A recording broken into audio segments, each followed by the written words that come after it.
Bonjour et bienvenue dans la troisième partie de la série sur Saint Ignace d'Antioche.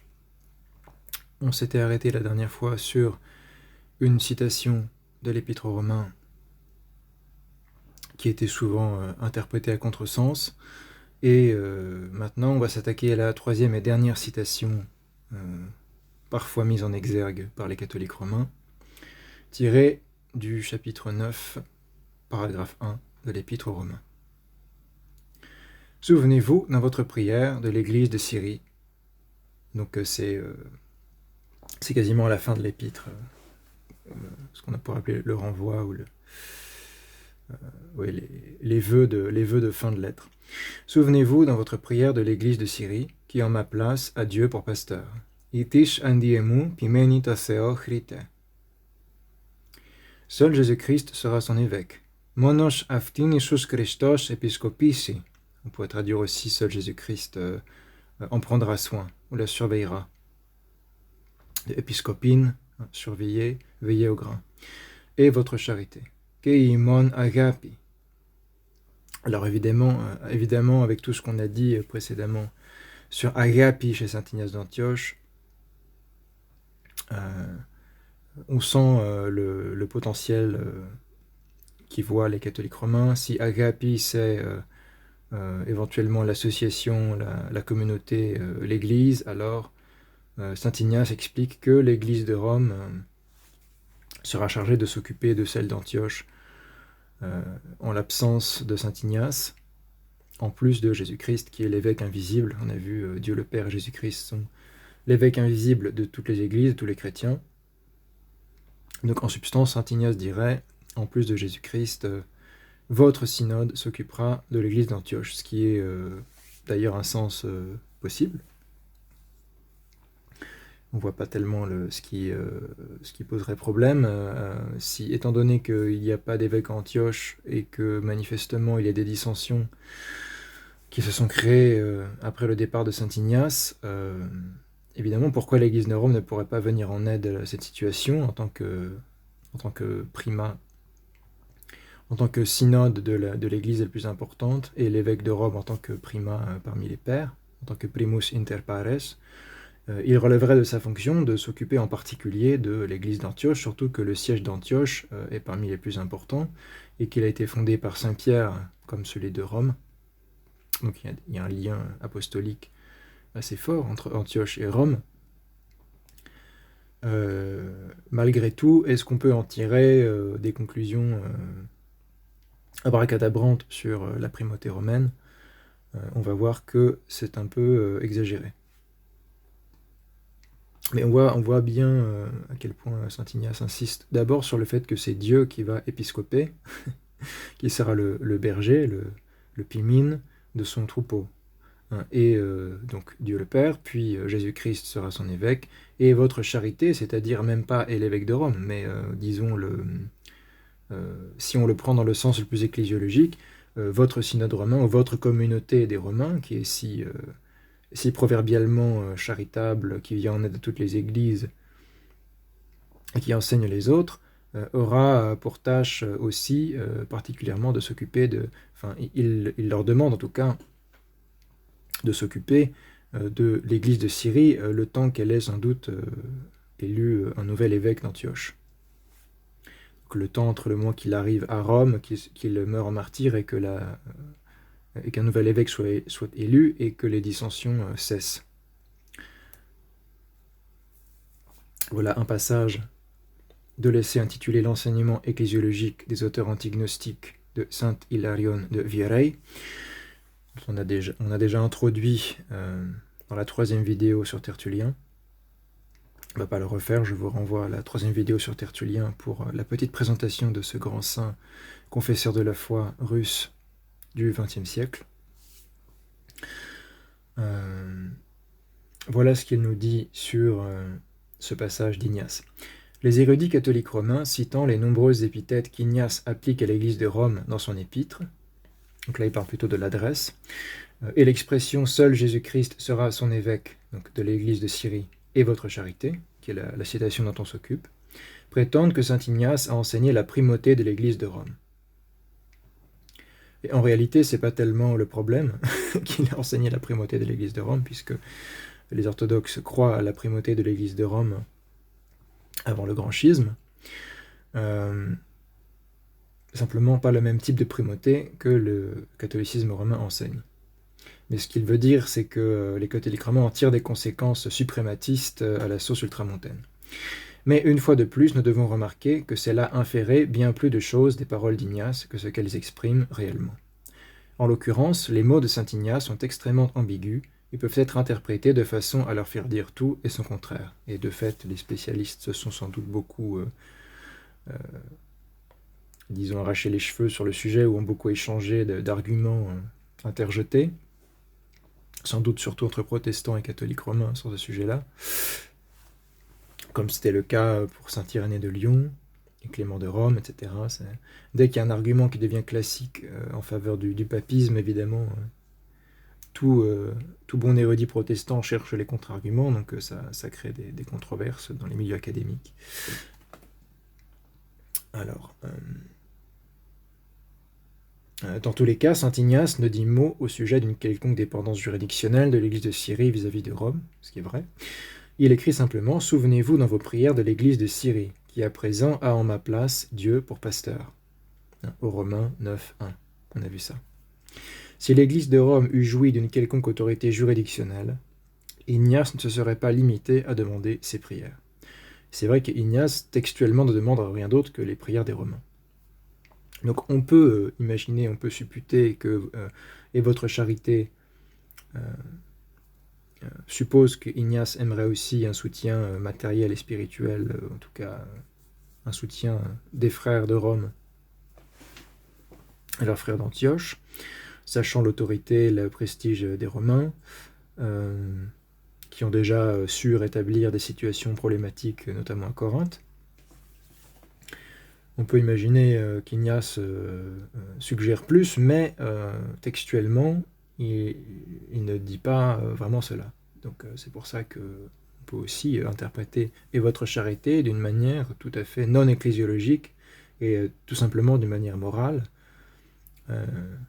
Il leur demande de l'aide, de s'intéresser et de s'entretenir avec les autres églises sur ce qui se passe à Antioche, essayer de régler les choses dans la paix, etc. On ne peut pas vraiment en inférer beaucoup de choses. Donc voilà, c'est dans le fameux essai que j'ai utilisé aussi pour Tertullien, qui est le 3e dans la série d'essais, publié sous le titre « On the Dogma of the Church » par Uncut Mountain Press l'année dernière.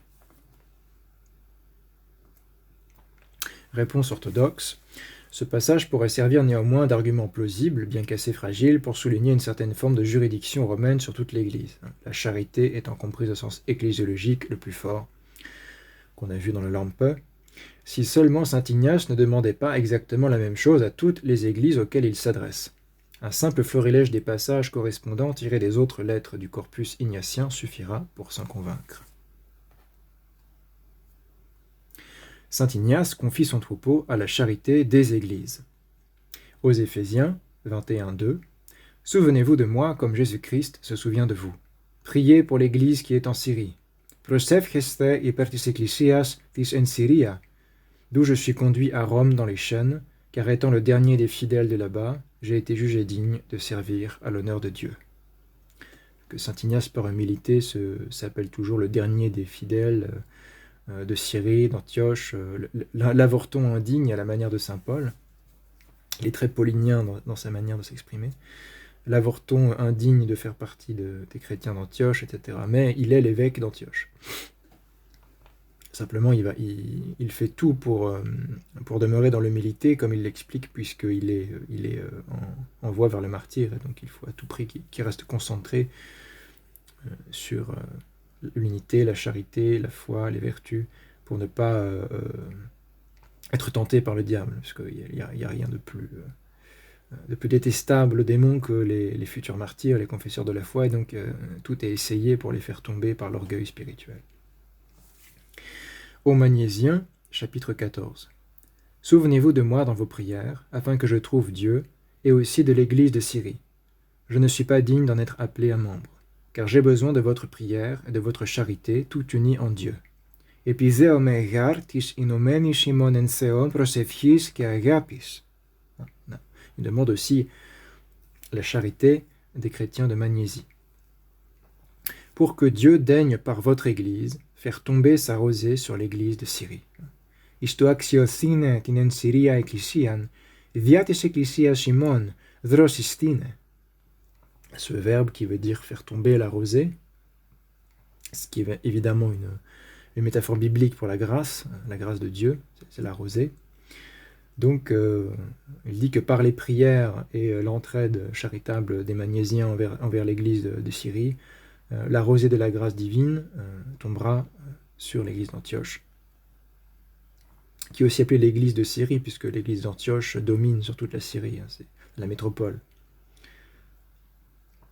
évidemment. Donc voilà, encore un très beau passage qui montre le respect et l'estime qu'a saint Ignace, même pour l'église de Magnésie, qui est moins importante que celle d'Éphèse ou de Smyrne, mais la confiance qu'il a dans la puissance de la prière, de la charité de ces personnes, de ses frères dans la foi.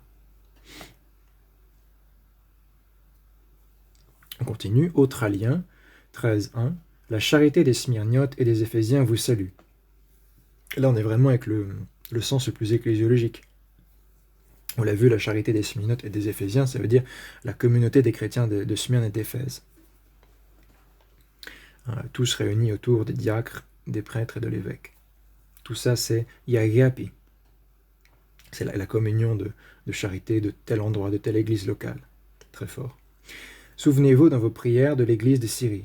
Nimonevete en tes prosephes imon tis en Syria ecclesias. Je ne suis pas digne d'en faire partie, étant le dernier d'entre eux. Voilà, même modèle. Il s'épanche un peu plus dans l'épître aux Philadelphiens, 10.1.2. On m'a annoncé que grâce à vos prières, alors on va voir qu'il y a un changement de situation. Alors l'épître aux Romains, elle est placée justement entre l'épître aux Tralliens et l'épître aux Philadelphiens. Donc tout ce qu'on vient de lire aux Éphésiens, aux Magnésiens, aux Tralliens, c'est avant qu'il écrive aux Romains. Et il demande absolument les prières. Manifestement, il a eu vent qu'il y a des problèmes à Antioche. Quand il écrit aux Romains, il considère toujours qu'il y a des problèmes à Antioche, puisqu'il demande aux Romains d'être attentifs à ce qui se passe dans l'église de Syrie et de prier pour elle. Et maintenant, avec l'épître aux Philadelphiens, on est après, et manifestement, la situation s'est améliorée, a été réglée. On ne sait pas comment, pourquoi, etc. On n'a aucun détail, mais ça se déduit des lettres elles-mêmes, qu'il envoie aux Philadelphiens, puis aux Smyrniotes et à Polycarpe, les 3 dernières épîtres. On m'a annoncé que grâce à votre prière, katat prosephin imon, et à la miséricorde que vous avez dans le Christ Jésus, que katat asplach na aecheten Christo Isu, l'Église qui est à Antioche de Syrie est en paix. Irinevin tin ecclesian, tin en Antiochia tis Syrias. Il convient donc que vous, en tant qu'Église de Dieu, os ecclesia Theu, vous désignez un diacre pour qu'il y mène à bien l'ambassade de Dieu, Theu presvian. Qu'ils se réjouissent en commun avec ceux qui sont rassemblés dans le sanctuaire, c'est une allusion à la synaxe liturgique, et glorifient le nom. Il demande aux Philadelphiens d'envoyer quelqu'un de leur communauté pour célébrer la liturgie à Antioche et marquer par là l'intercommunion entre ces églises et marquer le retour de la paix. Il y a de tel pour cela qu'une liturgie, que de louer Dieu et de célébrer l'oblation eucharistique. Si vous le voulez bien, il n'est pas impossible de le faire pour le nom de Dieu. Comme les églises les plus proches, osque et engista ecclesiae, ont envoyé les unes leurs évêques, d'autres des prêtres et des diacres. Empimsan episcopus, ede presbyterus que diaconus. Donc on voit qu'il a manifestement communiqué à d'autres églises qu'aux Philadelphiens. On n'a peut-être pas récupéré toutes ces lettres, peut-être certaines qui se sont perdues. Il explique en tout cas que, ou peut-être spontanément, les églises les plus proches de la zone de l'Orient, la province de l'Orient et de l'Asie mineure, probablement, Ou alors il parle des églises de la province d'Orient et il envoie des lettres à celles d'Asie, qui sont plus proches, mais pas aussi proches que celles, disons, de l'ère d'influence directe d'Antioche, la Syrie. Et donc, il dit que ces églises-là qui sont dans la proximité d'Antioche ont déjà envoyé les unes leurs évêques, d'autres des prêtres ou des diacres, pour célébrer le retour de la paix. Alors, évidemment, il ne s'agit pas d'élire un successeur à Ignace, puisqu'il n'est pas encore mort en martyr, mais il s'agit sans doute de marquer le coup après le rétablissement de la paix suite à des dissensions sur lesquelles nous n'avons pas d'informations.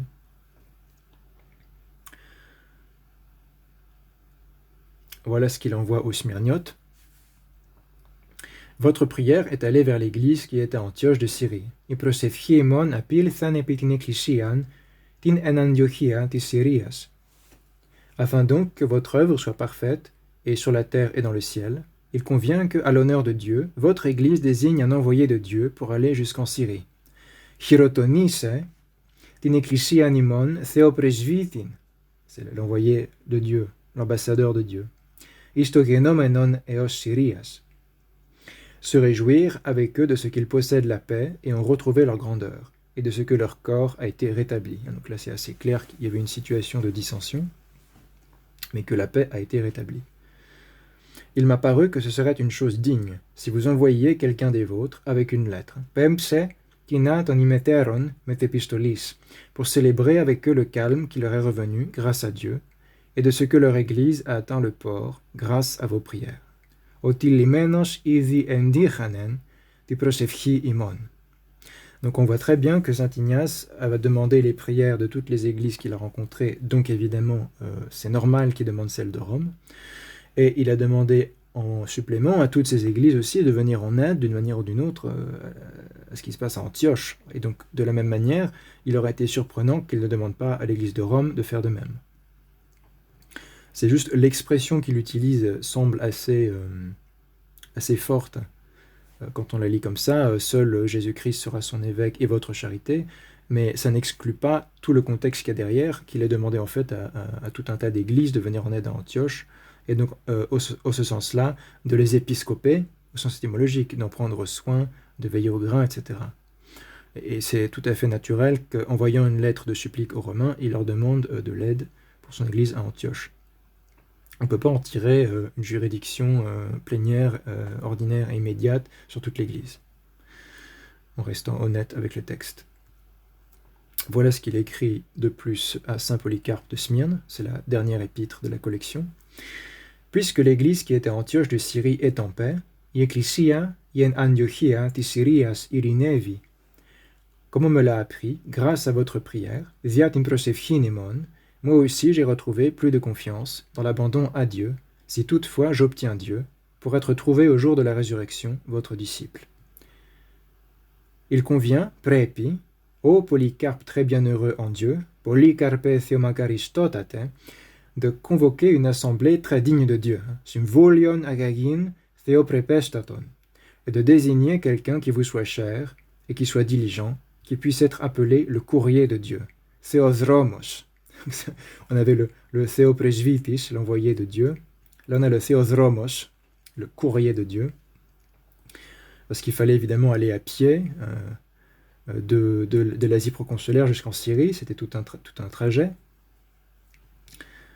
Il fallait aller assez vite quand même pour ne pas arriver 3 mois plus tard. Donc, il choisit quelqu'un de robuste, de diligent, de rapide. Comme ça, tout le monde pourra se retrouver à Antioche, célébrer la paix. Charge-le d'aller en Syrie pour célébrer votre infatigable charité. Touton kataxiose in aporefthis is Syrian doxasi imon tin aok non agapin. Encore cette fameuse charité infatigable qui n'est pas que celle des Romains, qui est celle des Philadelphiens, qui est celle des Smyrniotes, de Polycarpe, des Tralliens, etc. Pour la gloire de Dieu. Le chrétien n'a pas pouvoir sur lui-même, mais il est libre pour le service de Dieu. Cela, c'est l'œuvre de Dieu, et aussi la vôtre, quand vous aurez accompli cela. Keimon, otanafto, apartisite. Je trouve que c'est le passage le plus clair qui montre que c'est pas C'est pas une exclusivité juridictionnelle romaine, le fait que saint Ignace d'Antioche leur dise que leur charité épiscopera, entre guillemets, l'église d'Antioche en son absence. En fait, il l'a demandé à toutes les églises avant, et il continue, et une fois la paix rétablie, il continue à écrire aux autres églises pour qu'elles envoient des représentants, en quelque sorte, sans doute pour célébrer la paix, mais pour veiller aussi que tout soit vraiment bien comme il faut. Puisqu'il n'y a pas d'évêque à Antioche, il confie les choses, et Eusèbe de Césarée nous dit qu'il confie les choses à Polycarpe. Alors, évidemment, on a plus d'éléments de détails dans l'épître à Polycarpe, sans doute parce que Polycarpe n'est pas très loin, même s'il est à Smyrne, et qu'il est quelqu'un de confiance, un homme de confiance qui a connu Saint Jean, qui a connu les apôtres, qui est aussi un homme apostolique, comme le dit Eusèbe de Césarée. Donc c'est normal en quelque sorte que saint Ignace se confie à lui en particulier. Mais on voit que c'est le même vocabulaire que pour les Romains. Il s'agit de l'infatigable charité des Smyrniotes, et il s'agit de porter soutien aux frères. Un autre passage à Polycarpe 8. Puisque je n'ai pu écrire à toutes les églises, pas estes ecclesias uc ivinithin grapse, à cause de mon départ précipité de Troas pour Néapolis, comme l'ordonne la volonté de Dieu, tu écriras aux églises qui sont au devant, c'est-à-dire probablement sur la route de Smyrne à Antioche. Grapsis tes emprosten ecclesias, toi qui possèdes la pensée de Dieu, osteo gnomin kektimenos, pour que aussi, si grammaticalement il aurait fallu dire pour qu'elles aussi, et pour qu'elles aussi, donc les églises qui sont devant, mais bon là il passe directement aux chrétiens des communautés, donc c'est un masculin accusatif pluriel, aftus, pour qu'eux aussi fassent la même chose qu'il a demandé aux Philadelphiens et aux Smyrniotes dans une lettre générale et à Polycarpe dans une lettre particulière. Ishtoke aftus to afto piise.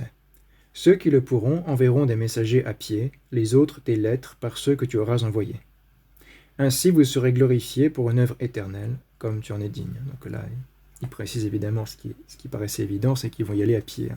C'est pour ça qu'il demande quelqu'un de diligent, qu'on désigne quelqu'un qui ait l'enthousiasme et la capacité physique et morale, et qui soit prêt. Il est désigné pour être l'ambassadeur de Dieu, le courrier de Dieu, etc.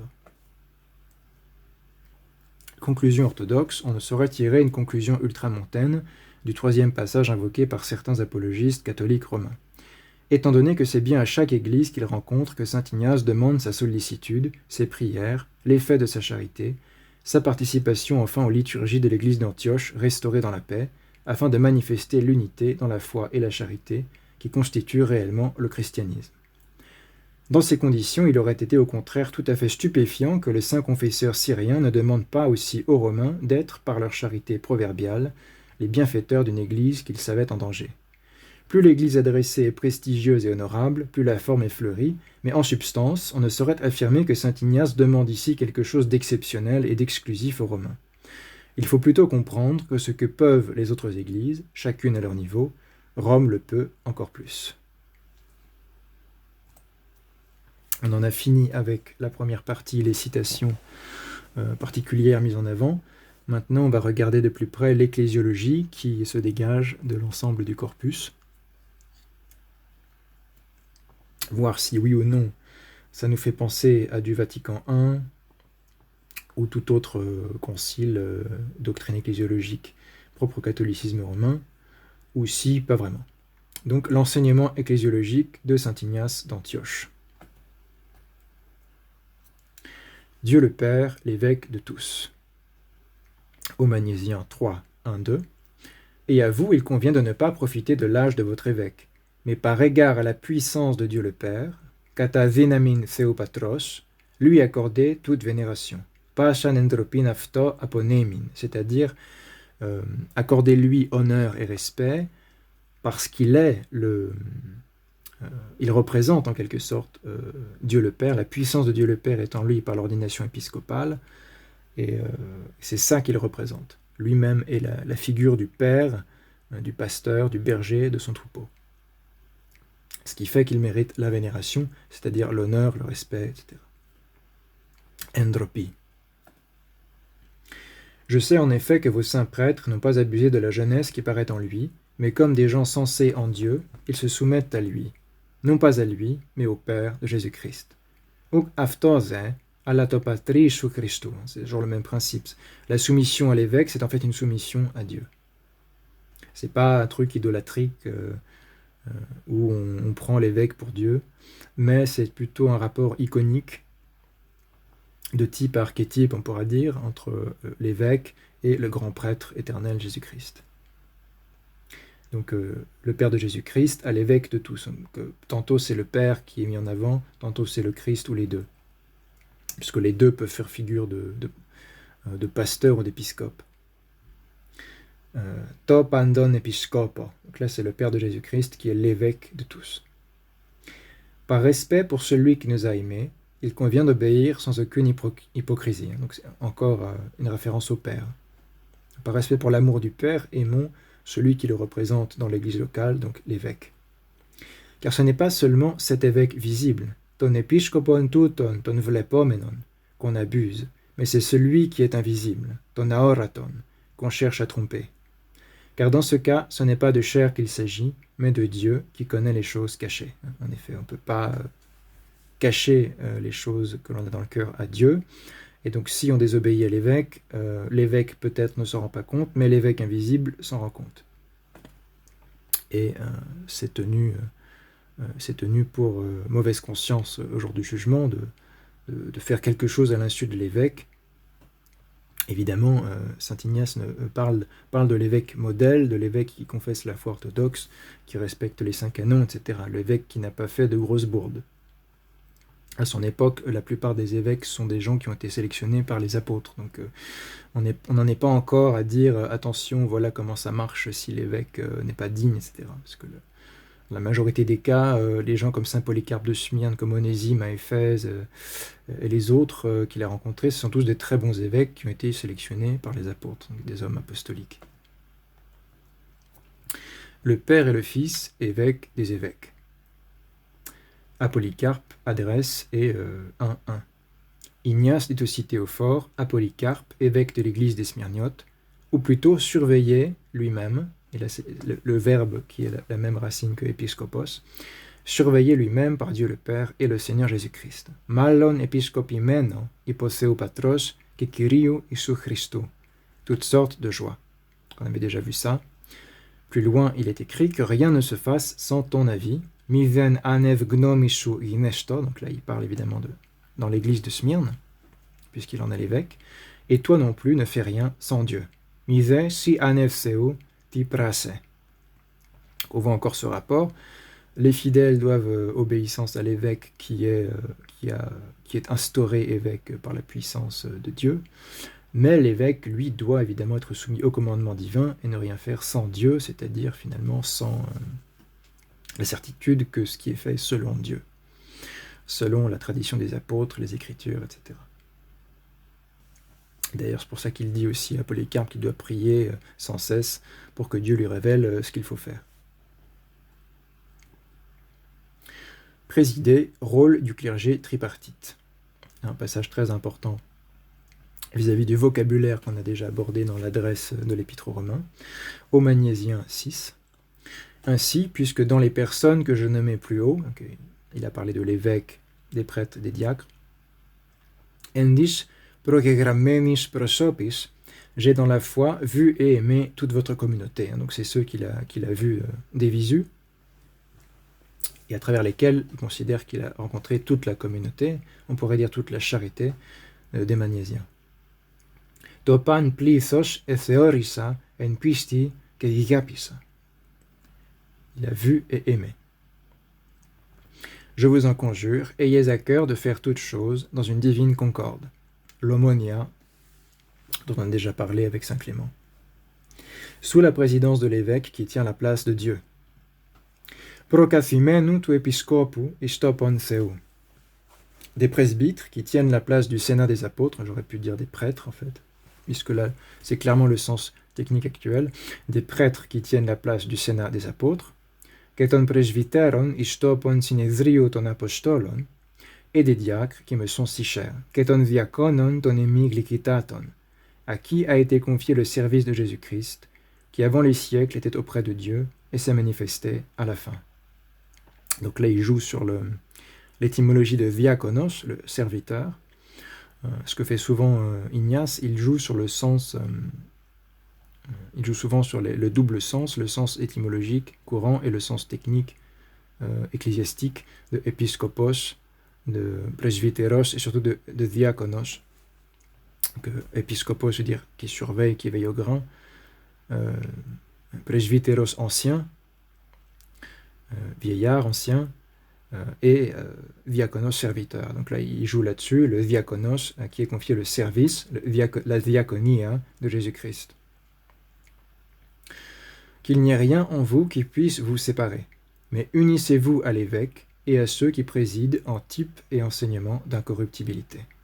Et non citeto episcopo, que tis procathimenis isthipon, que didachin aphtharsias. Donc apparaît deux fois ce participe présent moyen qu'on a vu pour les Romains, c'était l'église procathimenitis agapis qui présidait à la charité. Là, on a sous la présidence de l'évêque, un génitif absolu, procathimenutu episcopu, l'évêque président, ANT, et ensuite ceux qui président, tis procathimenis, donc là c'est au pluriel puisque ce n'est pas seulement l'évêque, mais c'est l'évêque avec son collège presbytéral, qui tous ensemble peuvent être dit aussi présider l'église locale. Éventuellement les diacres ensuite, dans cet ordre-là évidemment. Tout le clergé, tout ce qu'on peut appeler le haut clergé, les ordres majeurs, évêques, prêtres, diacres, président dans l'église locale, chacun à sa place. Alors qu'évidemment les ordres mineurs et les fidèles ne peuvent pas être dits présidés. Et on a cette idée qu'ils président en type et enseignement d'incorruptibilité. C'est-à-dire qu'ils sont tous des types, du grec typos, de réalité spirituelle de l'Église céleste et de réalité divine. L'évêque qui tient la place de Dieu, et la présidence des presbytres qui tiennent la place du Sénat des apôtres, et les diacres qui, eux, sont, on pourrait dire comme les anges, qui servent Dieu continuellement.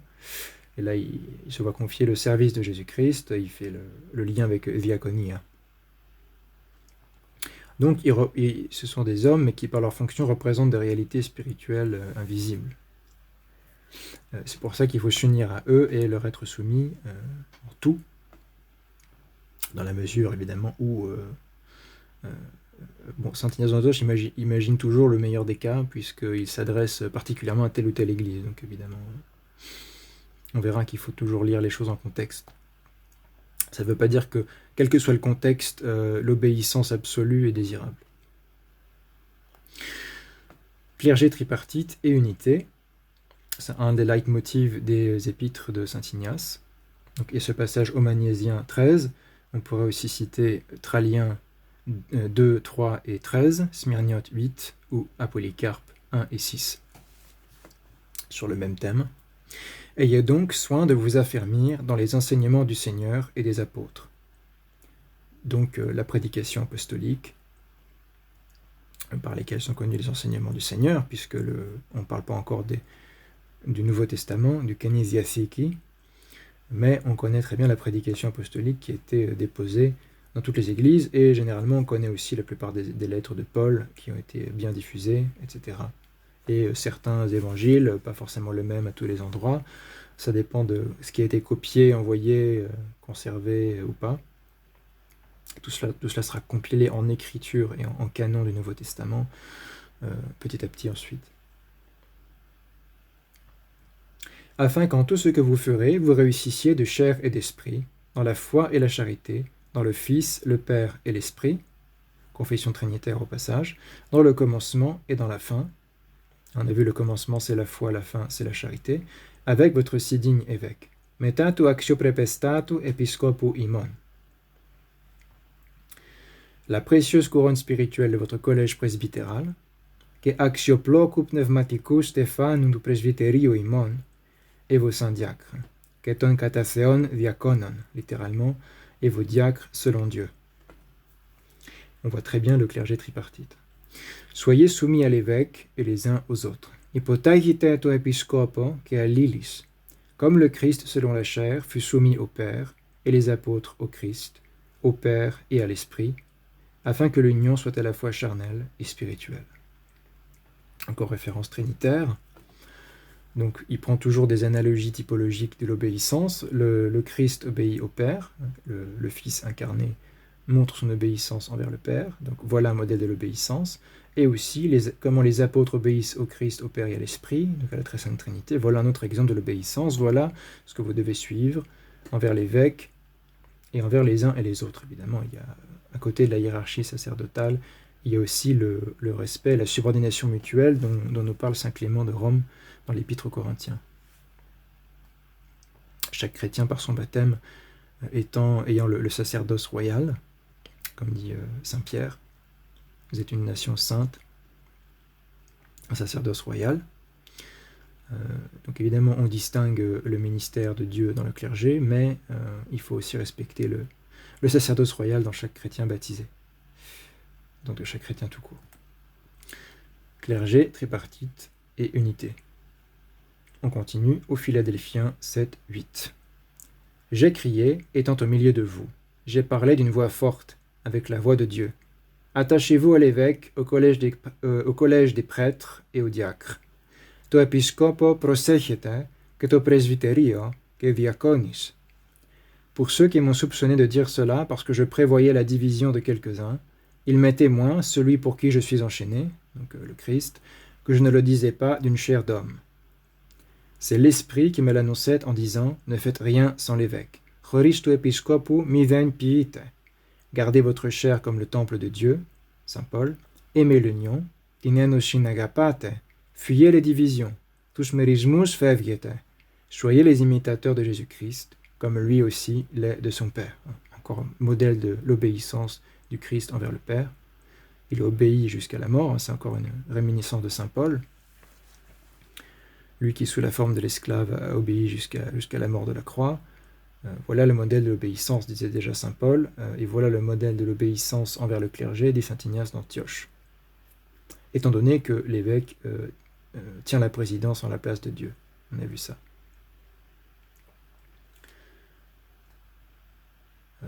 Qu'est-ce qu'on pourrait remarquer? Moi encore, le collège tripartite. On avait déjà cité ce passage dans la série sur saint Clément, puisqu'il dit clairement que c'est le Saint-Esprit qui l'inspire à dire cela. C'est un homme de Dieu inspiré, et il parle avec l'autorité, il dit qu'il parle d'une voix de Dieu, on avait vu ces passages-là. Nécessité inconditionnelle du clergé tripartite, Autralien 2, 1, 3 et 3, 1, 2. Car quand vous vous soumettez à l'évêque, comme à Jésus-Christ, je ne vous vois pas vivre selon les hommes, mais selon Jésus-Christ qui est mort pour vous, afin que, croyant à sa mort, vous échappiez à la mort. Il est donc nécessaire, anangeon unistin, comme vous le faites, de ne rien faire sans l'évêque, anef tu episcopu miden prasinimas, mais de vous soumettre aussi au presbyterium. Hypotas este que to presbyterio, comme aux apôtres de Jésus-Christ, notre espérance. Donc ayez la même déférence envers vos prêtres qu'envers les apôtres eux-mêmes, puisque il a dit précédemment que les prêtres président en la place des apôtres, du sénat des apôtres, là où l'évêque siège en la place de Dieu. Donc voilà, en qui nous serons trouvés si nous vivons ainsi, donc dans l'obéissance et dans l'ordre. Pareillement que tous révèrent les diacres comme Jésus-Christ. Pandes endrepestos sanctus diaconus os isun Christon, comme aussi l'évêque, os keton episcopon, qui est un type du Père, onda typon tu patros, et les prêtres comme le Sénat de Dieu et comme l'assemblée des apôtres. Tous de presbyterus is synedrion seu, qui os synvesmon apostolon. Sans eux, on ne peut parler d'église. Choris tuoton ecclesia ou kalite. Donc sans l'évêque, sans les prêtres, sans les diacres, pas d'église. très important, très bon à prendre. Tout ça, c'est institué par Dieu lui-même, donc si ce n'est pas là, ce n'est pas l'Église. C'est une des marques de l'Église, c'est qu'elle a le clergé tripartite. Selon saint Ignace d'Antioche, qui écrit au début du IIe siècle et qui a connu les apôtres, je le rappelle. Comme le dit Eusèbe de Césarée. Donc là, on voit qu'il fait encore le lien entre les diacres et Jésus-Christ, puisque Jésus-Christ est aussi le modèle du service. Il est venu pour servir, pour sauver les hommes, pour servir. Souvenez-vous de du passage du lavement des pieds. Le maître lui-même lave les pieds des disciples pour leur enseigner l'humilité et de se servir les uns les autres, la subordination mutuelle. Et c'est pour ça que saint Ignace fait le lien entre les diacres, qui sont diaconie, littéralement serviteurs, et le Christ, qui était le modèle du service par excellence. Soumission à l'évêque et au collège presbytéral. Aux Éphésiens 2, 2 et 3, 3. Il convient donc de glorifier en toute manière Jésus-Christ, qui vous a glorifié, afin que, rassemblés dans une même soumission, soumis à l'évêque et au presbyterium, hypotasomeni to episcopo que to presbyterio, vous soyez sanctifiés en toutes choses. Car Jésus-Christ, notre vie inséparable, est la pensée du Père, comme aussi les évêques, oskei episcopi, établis jusqu'aux extrémités de la terre, et katata perata oristendes, sont dans la pensée de Jésus-Christ. En iso Christu gnomi isin. Donc encore ce lien analogique, typologique, de la même manière que Jésus-Christ est dans la pensée du Père, c'est-à-dire que le Père prend toujours soin de son Fils. De même, les évêques sont dans la pensée du Christ. Donc l'évêque invisible, l'évêque de tous, Jésus-Christ a toujours soin de ses évêques, qui sont élus et choisis par la grâce de Dieu. Ils sont dans la gnomie, donc c'est la disposition intérieure, l'attitude d'esprit, la pensée appliquée, la pensée pratique en quelque sorte, c'est la raison pratique. Encore soumission à l'évêque et au collège presbytéral, d'après aux Éphésiens 4. Aussi convient-il de marcher d'accord avec la pensée de votre évêque. Prepi min sindrechin, marcher ensemble. Sindrechin, titu episcopo gnomi. Encore c'est gnomi, c'est la pensée directrice, on pourrait dire. Voilà comment l'évêque pense les choses, suivez-le, soyez derrière lui, soutenez-le. Ce que d'ailleurs vous faites. Votre presbyterium, justement réputé, digne de Dieu, est accordé à l'évêque comme les cornes à la cithare. Sinir mostet o episcopo oschorze kithara. Ça doit vous rappeler un passage qu'on a lu précédemment, où il fait l'éloge d'un des évêques qu'il a rencontré, en disant qu'il est accordé au commandement comme les cordes à la cithare. C'est sans doute une comparaison classique qu'il aime bien. Et là il fait l'éloge de l'obéissance des prêtres envers leur évêque en disant que tout ce collège presbytéral est accordé à l'évêque comme les cordes à la cithare. Manifestement, c'était une expression employée couramment, ou en tout cas que saint Ignace aimait bien. Ainsi, dans votre concorde d'esprit et l'harmonie de votre charité, ce qui est bien avec les cordes à la cithare, c'est qu'il y a aussi la notion d'harmonie, de musique, il faut que ça joue bien ensemble. Ainsi, dans votre concorde d'esprit et l'harmonie de votre charité, vous chantez Jésus-Christ. Grâce à cette unité dans l'obéissance, chacun à son rang, chacun à sa place, en taxi, en ordre, ça donne l'accord à l'unisson qui s'élance vers le Christ. Que chacun de vous aussi, vous deveniez un chœur, le choros, le chœur qui chante, afin que dans l'harmonie de votre accord, prenant le ton de Dieu dans l'unité, vous chantiez d'une seule voix par Jésus-Christ un hymne au Père, afin qu'il vous écoute et qu'il vous reconnaisse, par vos bonnes œuvres, comme les membres de son Fils. C'est très à la fois ecclésiologique, sacramentel.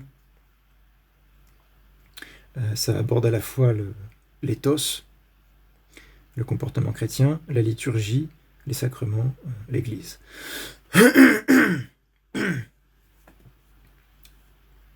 Il est donc utile pour vous d'être dans une unité sans tâche. Imas en amomo enotiti ine, afin de participer toujours à Dieu. Seu pandote metechite. Excusez-moi, je commence encore à vriller de la voix. Donc on a ce verbe très important, la metechite, participer, seu, à Dieu. C'est la promesse que fait saint Pierre dans la deuxième épître. Au début de la deuxième épître de Pierre, vous serez comme participant de la nature divine. Donc cette doctrine de la déification de l'homme qui est au centre de la spiritualité chrétienne, bien comprise, est déjà chez saint Pierre et se retrouve chez saint Ignace d'Antioche, réaffirmée avec force chez saint Irénée de Lyon, qui a cette phrase déjà avant saint Athanase, que l'homme, le Christ, Dieu devenu homme pour que l'homme puisse accéder à la divinité, devenir Dieu par la grâce. On retrouve cette affirmation chez saint Athanase et tous les pères.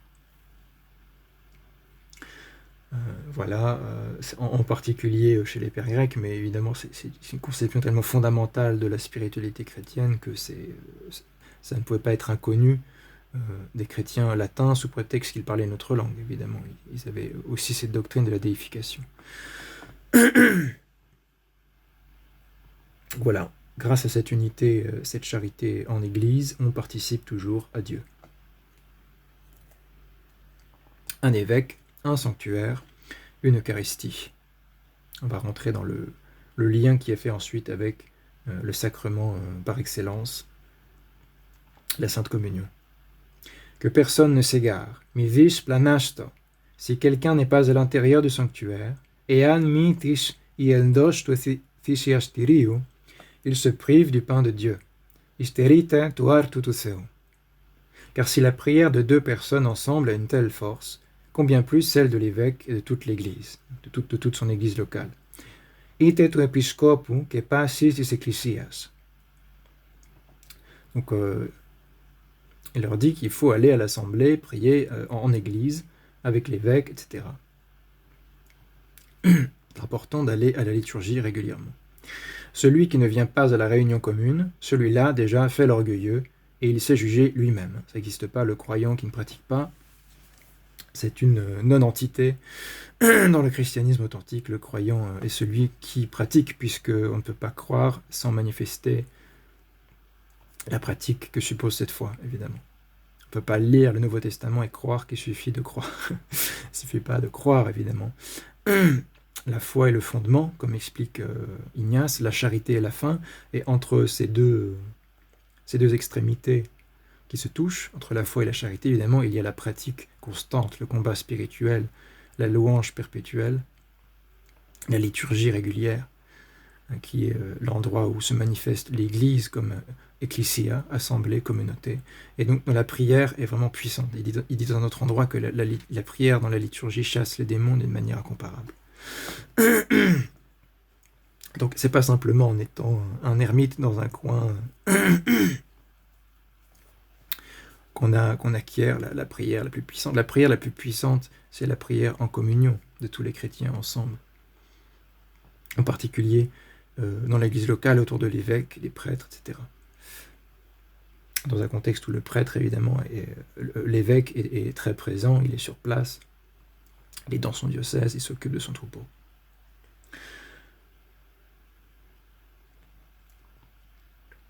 Ayons donc soin de ne pas résister à l'évêque. Sposa shomen un mi anditas estet o episcopo, pour être soumis à Dieu.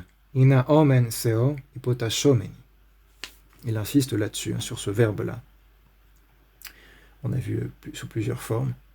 Là, c'est hypota shomeni, on participe passif, être soumis, seo à Dieu, par la soumission à l'évêque. Car celui que le maître de maison envoie pour administrer sa maison, il faut que nous le recevions comme celui-là même qui l'a envoyé. C'est référence aux évangiles, l'évangile de Matthieu, il me semble. Donc, il est clair que nous devons regarder l'évêque comme le Seigneur lui-même, puisque le Christ dans l'évangile parle des apôtres. Il dit aux apôtres qu'ils doivent être accueillis comme le Seigneur lui-même, puisqu'ils sont les envoyés, apostoli, du Christ. Il faut les regarder comme le Seigneur lui-même. Ton un episkopon zilon otiosafton ton kyrion zi prosvlepin. Un évêque, un sanctuaire, une Eucharistie, aux Smyrniotes 8.1 à 9.1. Suivez tous l'évêque, comme Jésus-Christ suit son Père, et le presbytérium comme les apôtres. Quant aux diacres, respectez-les comme la loi de Dieu. Que personne ne fasse en dehors de l'évêque rien de ce qui regarde l'Église. Vidis choris tu episcopu ti praseto ton anikondon istin ecclesia. Évidemment, il ne s'agit pas de ne rien faire quoi qu'il arrive sans l'évêque, mais de ne rien faire qui regarde l'Église. Il le précise quand même, vous avez le droit de faire des choses sans l'évêque si ça ne concerne pas l'Église. On ne va pas l'embêter pour chaque petit détail. Pareil pour le père spirituel, on n'a pas besoin de lui demander est-ce que je peux acheter ceci, cela au supermarché, l'appeler toutes les 5 minutes, évidemment. Il y a beaucoup de choses qu'on fait sans demander l'avis de l'évêque, du prêtre, du père spirituel. Tout ce qui concerne l'Église, tout ce qui concerne la vie spirituelle, il faut le faire avec la bénédiction de l'évêque. Que cette Eucharistie seule soit regardée comme légitime, et kini vevea, Eucharistia igisto, souvenez-vous, veveos, là c'est le sens technique précis qui apparaît avec les chrétiens, la validité, la légitimité du sacrement, qui se fait sous la présidence de l'évêque ou de celui qui l'en aura chargé. Iepo episcopon usa, io anaftos epitrepsi. Là où paraît l'évêque, que là soit la communauté. O puan fanio episcopos, et qui to plithos esto. De même que là où est le Christ Jésus, là est l'Église catholique. Ospero puani Christos Isus, et qui est catholiki ecclesia. Et c'est historiquement le premier texte où apparaît cette expression qu'on ait conservée de l'Église catholique, et catholiki ecclesia. Donc c'est très important de comprendre l'ecclésiologie de saint Ignace d'Antioche pour comprendre ce qu'on appelait au début du IIe siècle catholiki ecclesia. Si ce qu'il appelle catholiki ecclesia, c'est l'ecclésiologie du catholicisme romain, c'est à bon droit que le catholicisme romain s'appelle l'Église catholique. Si ce qui est la catholiki ecclesia chez saint Ignace d'Antioche ne suppose pas ou ne nécessite pas la doctrine du catholicisme romain, alors la catholiki ecclesia, le titre d'église catholique, est usurpé par le catholicisme. Donc c'est très important de regarder tous les contextes où ce terme apparaît. Est-ce qu'il est vraiment lié à la doctrine de Pastor Aeternus ou est-ce que c'est autre chose? Il n'est pas permis, en dehors de l'évêque, ni de baptiser, ni de faire la gape. Uk exonestin choris tu episcopu ut evaptisin ut agapin pien. Agapin pien, littéralement faire la charité, c'est célébrer l'Eucharistie et les fameuses agapes qui avaient lieu, qui ont toujours lieu, après la liturgie où les chrétiens partagent un repas commun, qui est initié par la communion au sang et au corps du Christ. Donc sans l'évêque, sans sa bénédiction, pas de baptême qui soit veveos, qui soit veveon, il n'y a pas de baptême légitime et il n'y a pas d'Eucharistie légitime. Il n'y a pas de repas commun légitime. Si ce n'est pas dans la bénédiction de l'évêque ou de ceux qu'il en a chargé, donc c'est délégué les prêtres. Mais tout ce qu'il approuve, cela est agréable à Dieu aussi. Ainsi, tout ce qui se fait sera sûr et légitime. Ina asphales ike veveon pan oprasete. Vous voyez l'importance de ce terme veveos, veveon, vevea, cet adjectif qui est ecclésiologiquement très important. Autant dans le premier passage on en a parlé, c'était pas ce contexte, mais là il apparaît 2 fois de suite pour exprimer ce qui est légitime, ce qui est sûr, ce qui est sous la bénédiction de l'évêque. Donc ce qui est canonique. Celui qui honore l'évêque est honoré de Dieu. Otimon episcopon hypotheu te timite. Celui qui fait quelque chose à l'insu de l'évêque sert le diable. Olathra episcopum ti prason, to diavolo la trevi. Ça fait partie des punchlines ignatiennes, comme je le dis. Toujours des phrases très percutantes comme ça, où il nous met face à la dichotomie, et c'est soit le Dieu, soit le diable. Quand il s'adresse aux Romains, alors vous voyez, si vous m'aidez, c'est Dieu, si vous ne m'aidez pas, c'est le diable. Et là, c'est la même chose. Soit vous faites la volonté de Dieu, donc vous vous soumettez à votre clergé, soit vous ne le faites pas, et vous ouvrez la porte aux démons. vous êtes dans la latria, il y a le verbe latrevin, vous êtes dans la latria du diable. La diabolatrie. On va peut-être s'arrêter là et réserver la suite pour une prochaine partie. On reprendra pour la partie 4 avec le souffle d'incorruptibilité. À bientôt.